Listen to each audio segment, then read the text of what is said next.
left, right, left, right.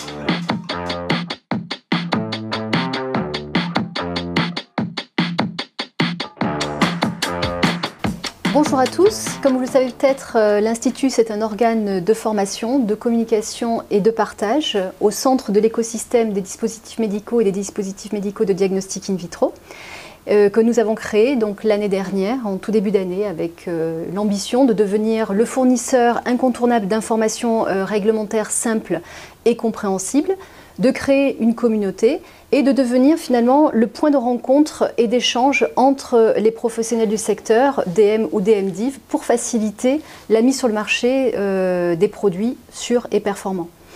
Il ne vous aura pas échappé que depuis la mise en application des deux règlements, RDM et RDDiv, on assiste à un vrai changement de paradigme. Et là où le réglementaire était en fait cantonné à un travail extrêmement administratif avec assez peu d'influence, aujourd'hui, c'est un rôle qui est central dans l'entreprise et qui a un vrai impact dans la stratégie business de l'entreprise. Donc ça change complètement les relations et les rapports de force au sein de l'entreprise, avec des difficultés évidemment à bousculer l'ordre établi.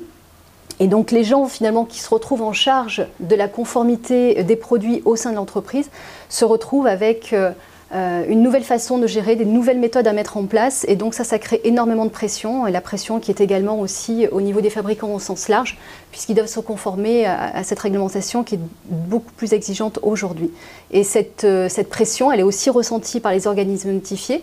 Donc finalement, il est important que toutes ces personnes, tous ces acteurs du secteur se rencontrent, échangent sur leurs contraintes, sur leurs difficultés, et aussi amènent des solutions, en tout cas dans ces échanges. Et c'est pourquoi l'Institut lance cette année son programme XR 4.0 pour Expérience réglementaire 4.0, avec pour objectif finalement d'accompagner le changement des métiers du réglementaire en proposant des moments d'échange et de partage pour créer des synergies positives entre les acteurs du secteur des DM et des DMDiv.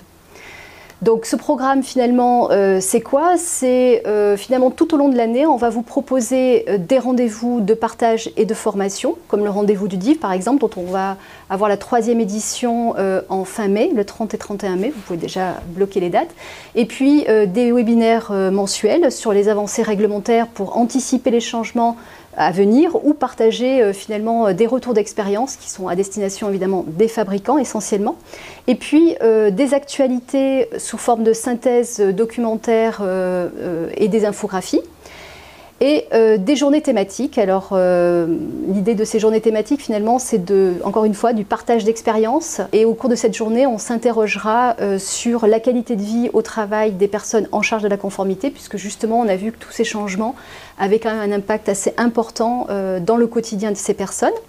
Et puis la grande nouveauté de l'année, c'est finalement l'arrivée des podcasts qui seront animés par notre Florent Guyon national, pour des partages d'expériences de vie dans le monde des DM et des DMDiv. Donc pour démarrer ce programme XR 4.0, la première journée c'est une journée thématique sur la notion de qualité de vie au travail pour les personnes en charge de la conformité. Eh bien, Florent, peut-être que tu peux nous expliquer un petit peu le contexte qui nous a amené à nous interroger sur cette question-là et à organiser cette journée, cette première journée thématique. Oui, alors il nous a paru important de mettre en avant une problématique que l'on ressent, en tout cas aujourd'hui. Tu as parlé de nouveaux paradigmes, une nouvelle manière de procéder au sein des équipes en charge de la conformité. On a le sentiment aussi que ces équipes-là vivent mal cette transition réglementaire et connaissent un vrai mal-être dans leur quotidien. Et aujourd'hui, même il n'y a pas de chiffres, il n'y a pas d'éléments factuels qui nous permettent d'assurer ces choses-là. C'est la raison pour laquelle on a fait un sondage pour information et qu'on a récupéré plus de 200 réponses dans ce sondage. Donc on va pouvoir les mettre en avant, les analyser et les présenter lors de cette journée. Et l'idée aussi dans cette journée, c'est d'apporter quelques pistes de réflexion, quelques solutions pour aider les personnes en charge de ces services-là à mieux appréhender ces nouvelles méthodes, enfin ce nouveau nouveau paradigme, et puis d'avoir des retours d'informations, des retours d'expérience terrain de la part des organismes notifiés, parce qu'eux aussi souffrent de ce changement de réglementation, et puis bien entendu aussi auprès de fabricants qui viendront témoigner de leur façon de gérer cette transition. Alors c'est une journée qu'on a voulu en partenariat avec le cabinet d'avocats De Gaulle et Florence. Peut-être que tu peux expliquer pourquoi on a choisi de faire cette journée en partenariat avec eux justement. Parce qu'on travaille en étroite collaboration avec le cabinet depuis de nombreuses années, qu'on a plaisir à échanger avec eux, et eux viendront aborder un aspect que nous ne pouvons pas faire, c'est la partie juridique. Donc ils viendront présenter les obligations des employeurs sur la partie RSE, la responsabilité sociétale des entreprises, et c'est aussi un plaisir de pouvoir collaborer avec Cécile Théard et Claire Tergeman qui seront présentes toutes les deux lors de cette journée qui aura lieu donc, dans leurs locaux, rue Boissy d'Anglas, dans le 8e, je crois, dans Paris. Et par contre, petite chose à noter, il n'y a que 50 places, donc il faut réserver très rapidement. Et puis, c'est une journée d'échange. Et voilà. Donc voilà, on vous invite vraiment à nous rejoindre pour cette journée, encore une fois, qui réunira évidemment des professionnels du juridique, mais également des professionnels de la qualité de vie au travail. On essaiera d'apporter, à travers les échanges et le partage, au moins des pistes de réflexion ou de solutions pour essayer de mieux appréhender ces changements de réglementation et de juste fonctionnement au sein des entreprises, au niveau des organisations et aussi au niveau personnel pour mieux vivre ces situations.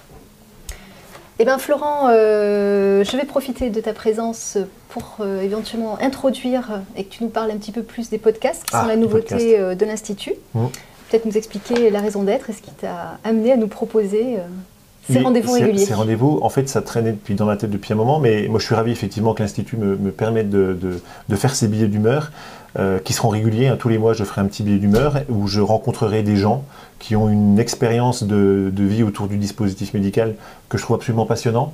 Et j'espère, à travers ces rencontres, à travers ces billets d'humeur, apporter un petit peu pas de folie, mais en tout cas d'enthousiasme, de positif dans notre secteur d'activité. Voilà, donc c'est des moments un petit peu de pause dans notre activité de tous les jours. Et j'espère que ces moments-là seront les plus instructifs et les plus divertissantes possibles. Voilà. Merci beaucoup et rendez-vous à vous tous dans tous les événements, les rendez-vous à venir avec l'Institut.